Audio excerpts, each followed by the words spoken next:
Alrighty. Little update on the little xforce 2x8. So you can see a lot has changed over here. All the power supply is gone. All the switches are gone. The cords and the breaker are gone. As you can see, the 2 pounds of hardware I've had to take out of this thing are gone. And this entire board is out of here. So you see it has a pretty good heatsink on the back of it. There's nothing wrong with that. But we do have to make something cover this up right here to prevent air from getting out the back of the box without going through the heatsink. And you can see that this particular cabinet is not really made for this because there's a big gap right here. See that big gap all the way across to allow air right through it?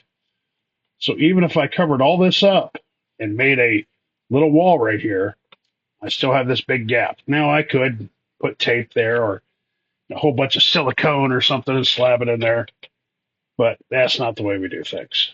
So this case is going to get modified. Pull this out right now.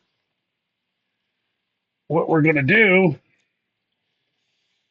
we're going to cut these fins out over here, all the way, almost all the way down to the base, okay? And the width of the heatsink.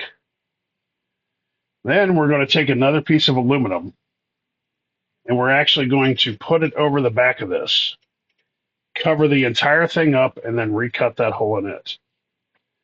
Then we'll recut our antenna holes and then any other holes we might need. But we're basically going to put a false back on this to prevent any air from getting out of here that we don't want.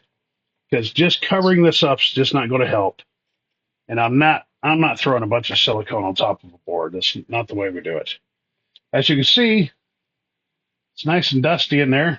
You can see where all the parts were. We got to clean that up.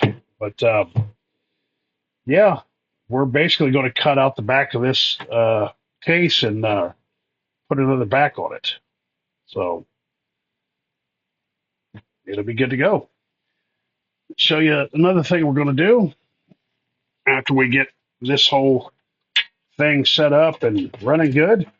Throw it in there.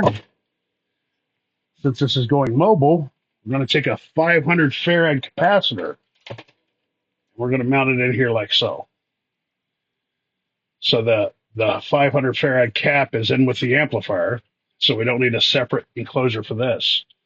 But these are dangerous, okay? If anything were to happen to this amplifier and it starts running away or shorting out, and you pull the plug to separate this amp from your truck, it still has 500 farads of capacitance. This thing's going to still keep doing bad things until that runs out of power. So what I'm going to do is I'm going to add a safety network in here. One to separate it from the truck and one to separate it from the amplifier. So this thing will be all by itself when this thing's turned off. So when you shut off the power switch, there's no draw from the amplifier and there's no connection between this and the truck. So that if anything ever happens, you just hit the power switch and everything gets disconnected. I think that's the way we need to do it. So, and there's more than enough room in here, as you can see. So that's what we're going to do. We're going to create a little badass power bank. Technically, with this capacitor, with a 2x8, you could stick this into almost any stock vehicle and be able to run it with a stock alternator.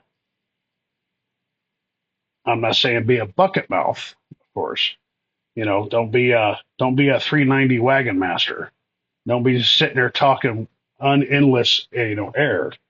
But if you talk normal, you can throw this into your Crown Vic, into your Suburban, into your little Honda, and you could use a 2x8, get 2 kilowatts out of that little vehicle, and never really mess with the electrical system in it. So that's the plan here. Let's see what we can do.